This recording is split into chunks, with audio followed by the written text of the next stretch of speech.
Hello, fellow traders. 'Tis I, the Rumpled One, coming to you Friday, March the 26th. The year's 2021. Let's talk trading. Time for the weekly wrap up. Quick reminder, these videos are for educational purposes only. Your results may differ from mine. The weekly chart, as you can see, we only had one pair that did not fill the gap. So weekly gap, open gap traders were paid. Right now, the on the pound, we're 54 pips below the weekly open, 112 pips off the low, and 94 pips off the high. So obviously, there was trades going in both directions to and from the open. Let's drill down a little bit more. This is something that just happened yesterday and the day before. You can see price was in the opening range for the day. I'm sorry, the opening range for the year. There's the first day of the year. Price actually got down and got really close to it, to the yearly open there. But you can see price is now shot out of that level. So if you were fortunate enough maybe to get in long around 3,700, you've been rewarded. Once again, you can see here 141 pips off of the above the yearly open, 145 pips below the monthly open, and 54 pips below the weekly open. So you can see the pound has definitely moved this week. Now, something else interesting here for horizontal line traders, the inside bar on the daily 14 days ago. You can see here price left it earlier this week, but it re-entered it and then left it again. Right now, 37.95 going short there, you'd be up over 10 pips. But also, there was a weekly inside bar from last week. Price barely got inside it. It hit a high of 11.8. You can see that it was 8.6, that weekly inside bar low, and then price fell. Right now it's 26 below that level. Once again, simple trades, not much thought, just trading at the horizontal line. Range, not much range today. We've got three pairs now 100 or better. The pound clocking in at 79. Interesting buy zone trades here. If you use the daily pivot point, fading the pivot as a bias, you didn't get triggered. But if you didn't use that as a bias, you can see here price gave you a couple of opportunities to get into the buy zone, and price went away from the open.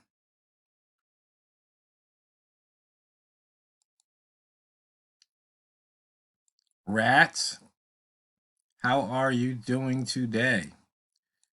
As you can see here, I guess I scrunched that a little too much. For the most part of the day, the range really wasn't that big, but you can see what happened. Price came up and then came down here, triggering in around the 137.53. So long as you got in at or below that line, you were good to go. Price pushed up, made a new high, and now red rats are starting to short somewhere around this area. But since the 138.00 right here was in that upper rat zone, you could have just traded the double low. Once again, horizontal line trades, no real thought involved. Just see, react. We missed that pivot today. So we've got some interesting missed pivots here. We've got 3 this month so far. Remember, we had 3 for February, but we took one out. So now in March, with what, 3 trading days left, we have a couple of missed pivots. We've got the missed pivot today and a missed pivot from 4 days ago. So 2 missed pivots. But this pivot, I think I might have mentioned it earlier. I knew that when Walmart and I did a video, I said this was one of the levels I was looking at, and you can see it got taken out today. So since yesterday, I pretty much had a long bias because I thought that pivot was going to get taken out.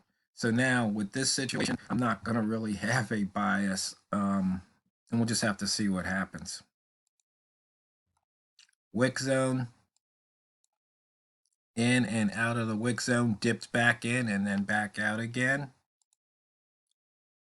And looking at the different ranges here, this week we had only one out of the 5 days with the range over 100. 99 pip average range, you can see below average.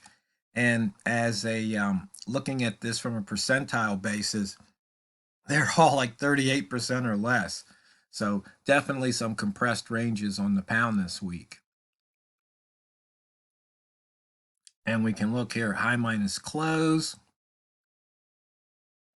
29 pips at the moment for you red rats, and 50 close minus low, 50 pips for you green rats. And then for you buy zone traders, high minus open was 76, but open minus low was only 3. So if you were looking to short, you probably got, well, actually, you wouldn't even have entered on the short zone off of the buy zone because it has to move about somewhere between 5 and 8 pips before you trigger in. So definitely was a long day. Plus, it broke out of that high and pretty much the previous day's high and pretty much has not looked back.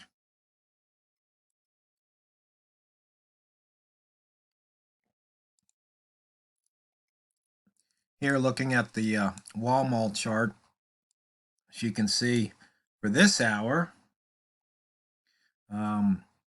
price came down through the 90.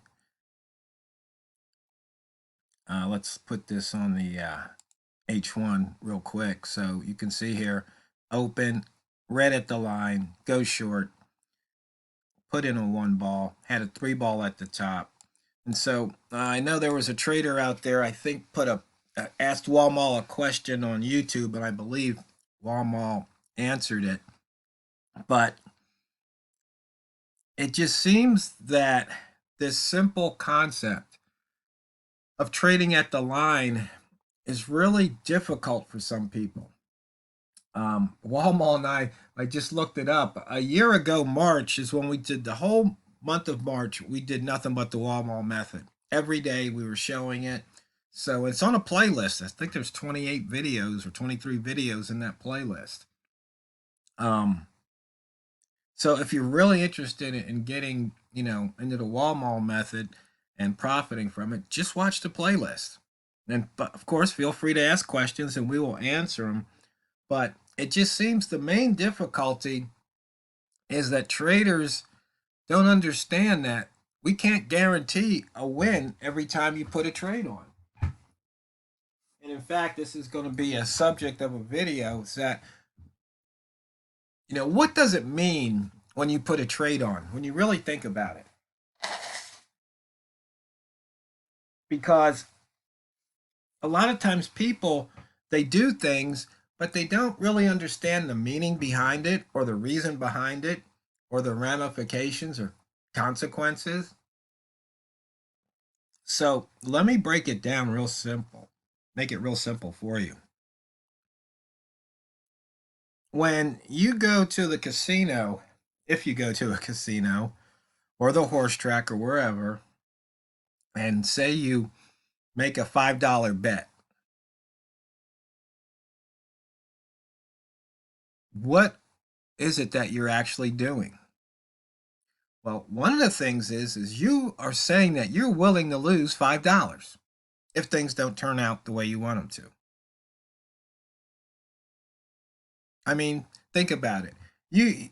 For some people, yeah, they bet $5 and some other person goes, "Now I'm going to bet 50." But the first person, "Oh, I would never risk $50. That's too much." The second person goes, "Oh, $50, that's nothing." Then a third person comes along and they put down 500, and the second person goes, "Wow, 500. I would never risk that much." And the Person got, hey, that's nothing. And then the fourth guy comes along, he puts down 5,000. So you see, I can go on, but I think you get the point.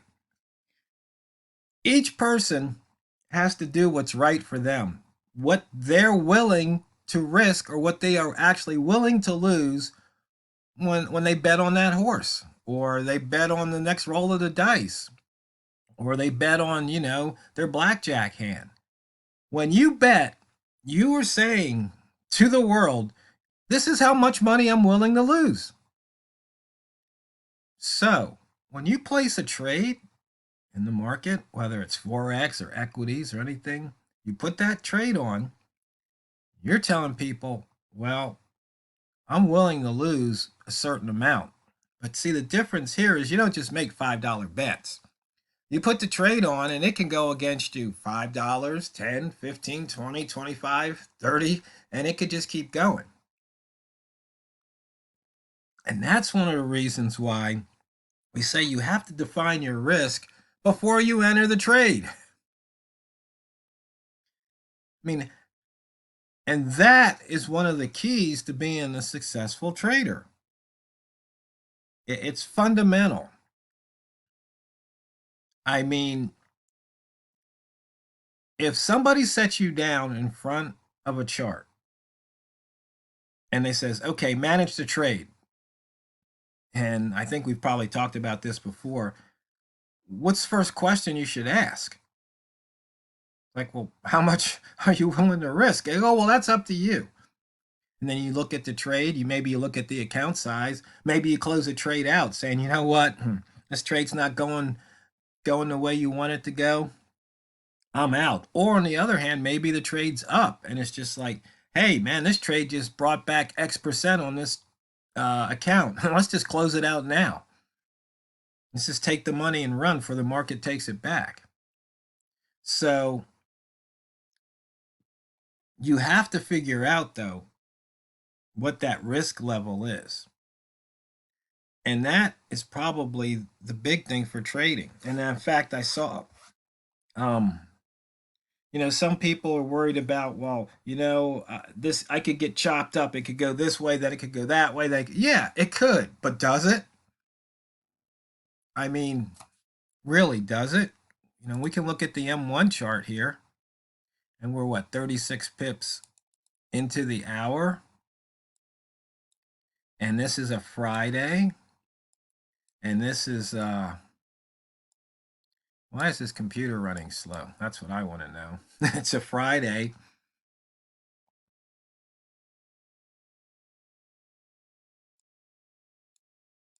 And so it's, what is it? It's 11 o'clock my time. So that's what, 2 o'clock New York time. Most of the traders have packed it in.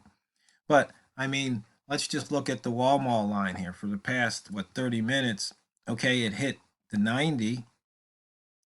And let's just say you've got your stop at 38.01 and you've adjusted your position size. You entered the trade, you didn't X out, it came back here. It threatened your stop, but never hit it. Then it came back down, and then it came back up, and then finally, you maybe took 10 pips off that trade. I mean, that could happen. And I think I let's see. Let me see if I can remember the hour before. Let's see, the hour before opened between 80 and 90. So if we go back to the M1 chart, let me see, do I have M candles on this one? No, I don't. Let's see, let's find the 00 candle here. Where's the 00 candle? Right here. Here's the 1900 candle. So this was green, this was red at the time. You took the trade. Maybe you took the pips off the table. If not, you wrote it up. Maybe you took pips off the table, wrote it back down. Maybe you entered a second time, because maybe you didn't want to take the first touch, so market gave you another opportunity. There's about 7, 8, 9 pips.